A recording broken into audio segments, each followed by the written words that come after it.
دنگ کردستانی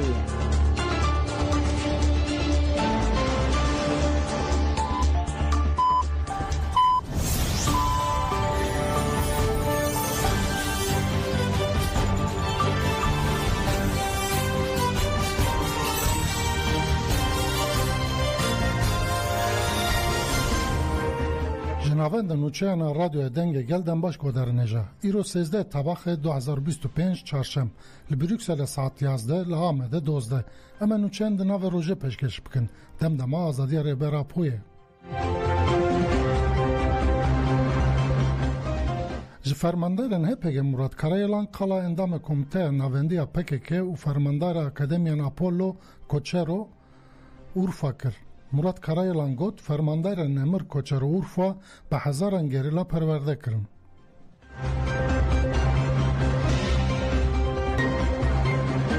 به سالان مثلا پرورده اکادمیان دا جیگر اکادمی آپولو بلکه هر کس نزونه یعنی بش هنک بشی خوی ایدئولوژیک کنه هنک بشی خوی ایدئولوژیک عسکری و تکنیک کنه بگیشتی در دور 10 دبستانه حوال کوچر و دوا اکادمیان دا یعنی کدک پر مزن دا راستی رولک پر گرینگ لیست یعنی به صدان حتی به هزاران گریلا گیهانده که جبونا که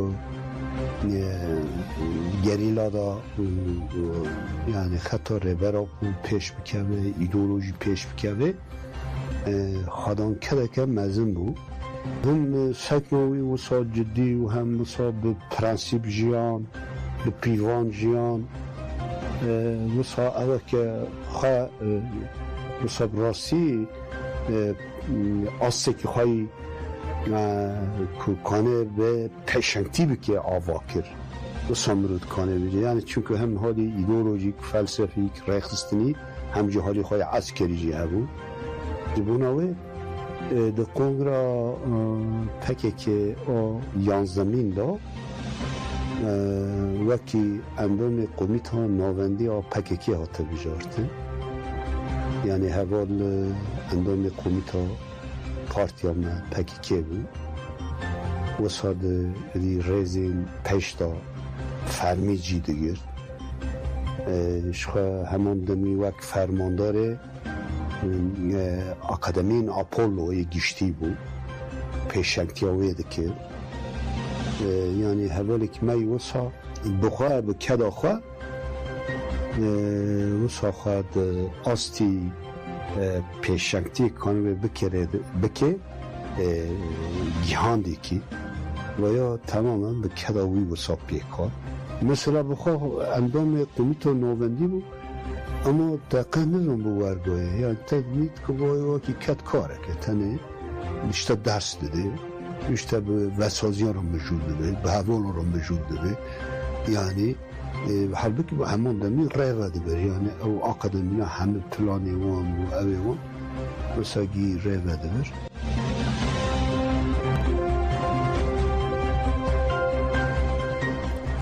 کنگرستار فرماندار نورالدین صوفی به بیرانی کنگرستار به داخویانیه که فرماندار نورالدین صوفی به بیرانی و گفت تکوشن فرماندار نورالدین صوفی از 32 سالان مشک دیروکی و دستانیه. ده هر کلیه جیانه دا بزانیاری فلسفی و جواکناسی ده حرکت کرد و گل خو و گل نهرمه پاراستن. کسایت اول نورالدین صوفی نمونه فلسفه ریبرا پویه و ده کسایت خدا نصنامه هر چار پارچین کردستانه و گل نهرمه پاراستن.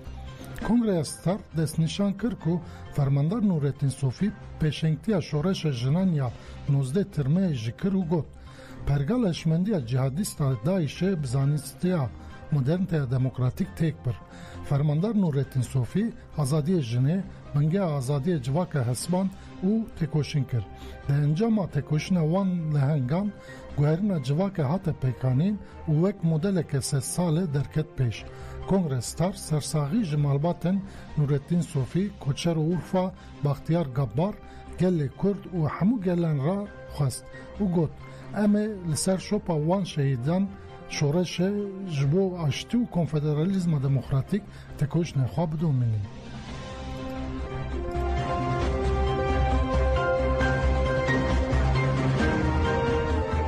İnisiyatif adalet û rêzgirtin ji miriyan re êrişên li dijî cenazeyan zirarê dide pêvajoyê.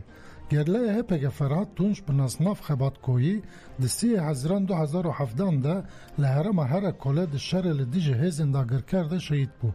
Di dema veşartinê cenazeyê şehîd Xebatkoyî li navçeya Berwarî û Girseya Gel ku ji bo sersaxiyê çû cihê şînê polîsên devleta Tirk êrişî gel kirin. İnisiyatifa adalet û rêzgirtina ji miriyan re bi daxuyaniyeke êrişa polîsan şermezar kir û got destwerdanên li cenazeyan zirarê dide pêvajoyê. Di vê êrişên ku cenazeyan dikin armanc demil dest bên rawestandin û ji şînê re hürmet bên nîşandan. Di pêvajoyekê bi vî rengiya şikestî de parvekirina li êşe û wergirtinê şînê bi rezdarî şerta herî bingehîniyê wijdanê hevpare û yê civakê ye. İnisiyatîvê bang li rayedaran kir ku êrişên li hemberî taziyeyan demildest bên dawîkirin.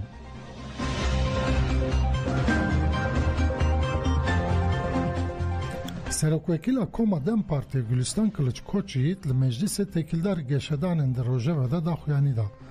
Gülistan Kılıçkoçyiğit pêşî balkişan ser şewatin daristanan û got yên jî lüksê tesarrufê nakin ji şewatin tesarrufê dikin. Divê de destelatdarî di vê mijarê de xwe berçavan re derbas bike. Gülistan Kılıçkoçyiğit balkişan ser dîplomayan saxte jî û got yên pereyê wan hene dîplomayan dîstînin çi bijîşk çi jî endezyar. Bijîşkên dîplomaya wan tune em muayene dikin. Em li malên endezyarên ku dîplomaya wan tuneyê çêkirine de rûdinin. Mafê jiyana gel dibin xetereyê de ye. Serokwekîla Koma Dem Partî bi domdarî balkişan ser komisyona li meclîsa hat avakirin û got gelek partî tevlî komisyonê bûne. Ev gelek giring e. Pêwîst e ku ji baro heta akademisyen rêxistinên maf û civaka sivîl her kesên di mijara pirsa Kurd de xwedîgotinên werin guhdar kirin. Mekanîzmayên tevlîbûna demokratîk a pêvajoyê berfireh bibin. Ev yek ji bo civakbûna pêvajoyê pir giring e. Komisyon wê nexşereya xwe çê bike û pêvajoya pratikî bide berxwe. Em ê plansaziya heta cotmeyê diyar bikin. Ev komisyon divê temînata hukukî ya pêvajoyê û temînata hukukî ya kesên pêvajoyê birêve dibin pêk bîne. Ji bo aliyên pêvajoyê bikaribin tev li siyaseta demokratîk û cihana civakî bibin, divê derî bên vekirin. Hevcehî pê heye ku sedemên siyasî yên pirsgirêkê bi berfirehî bên destkirtin û rêyên çareseriya demokratîk bên diyar kirin. Aştî pêşî di ziman de dest pê dike. Wê zimanê çareseriya bandora li her derê bike. Pêwîst e ji bo pirsgirêka Kurd polîtikayên çareseriyê bên pêşxistin. Heta pirsgirêka Kurd çareser nebe, Tirkiye demokratîk nabe.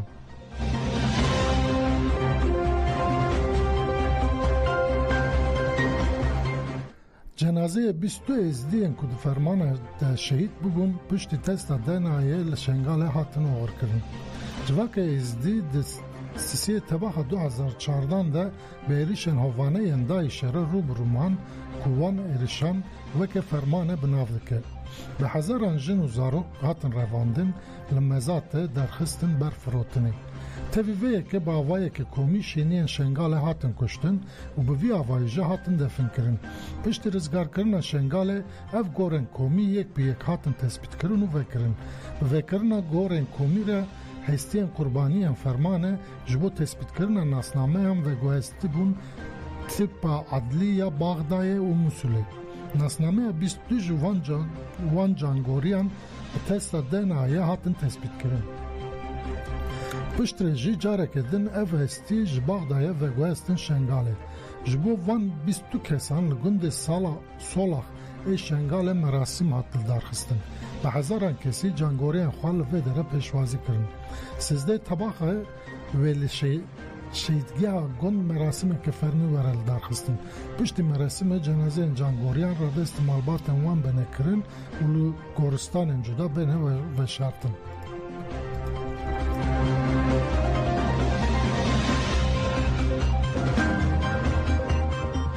Şîn Azad Ararat hate ziyaret kirin. Ji bo Şex Sözkan HSD'yi li min biçejiyana xwe desta dabû li Wanê şîn hate danîn. Rêveberên Dem Partî û DBP yên bajêr û nûnerên koordinasyona saziyan demokratîk jî di nav de gelek kes çûn serdanê. Di serdanê şînê de axaftin hatin kirin û soza mezinkirina têkoşînê hate dayîn.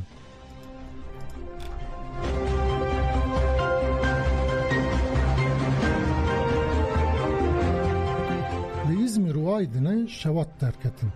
Duh bi şev ji biborinin, duh bi şev ji disteya Bimeyko'ya ya taxa Çandarli'ye ya nefçeye Dikili'ye şevat derket. Müdahaleye ji bo vemrandina şevatê didome. Şaradariya bajara mezina İzmir'e ra gihand ku welatiyên disteyê de hatine tahliye kirin. Li gor agahiyan heta niha heft avayî bi temamê şevitîne û zerar gehaştiya çar avayiyên din jî. Şevat heta asteke hate kontrol kirin. Li navçeya Sökeya Aydinê jî li devera giha şevat derket. Ji ber bayê zêde şevat fireh bû û nêzî jingehan bû. Şevat li devera jora taxa Çeltikliye derket û niha xebatên vemrandinê didomin.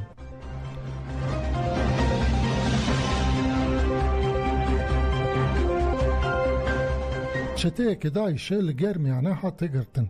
Rêveberiya giştiya dijî terorê ya Kurdistanê bi daxuyaniyeke ragihand ku hêzên wan du bi şev çeteyekê Daişê li Germiyanê girtine. Hêzên li dijî terorê gotin. Piştî bi destxistina agahiyên istihbaratî, rêveberiya giştiya li dijî terorê li Germiyanê operasyon da dest pê kirin. Di encama operasyonê de çeteyekê Daişê hate girtin. Çeteya hatiye girtin di destpêka êrişan da tev li rêxistina terorîst bûye. Her wiha di gelek wazîfeyên îdarî û leşkerî de jî kar kiriye. Çete û birayên xwe beşdarî kuştina çend kesan jî bûne. Ji aliyê dadgehên Iraqê ve li gorî qanûna li dijî terorê dihat xwestin. Hêzên me ev çete radestî dezgehên Ewlehiya Iraqê kirin.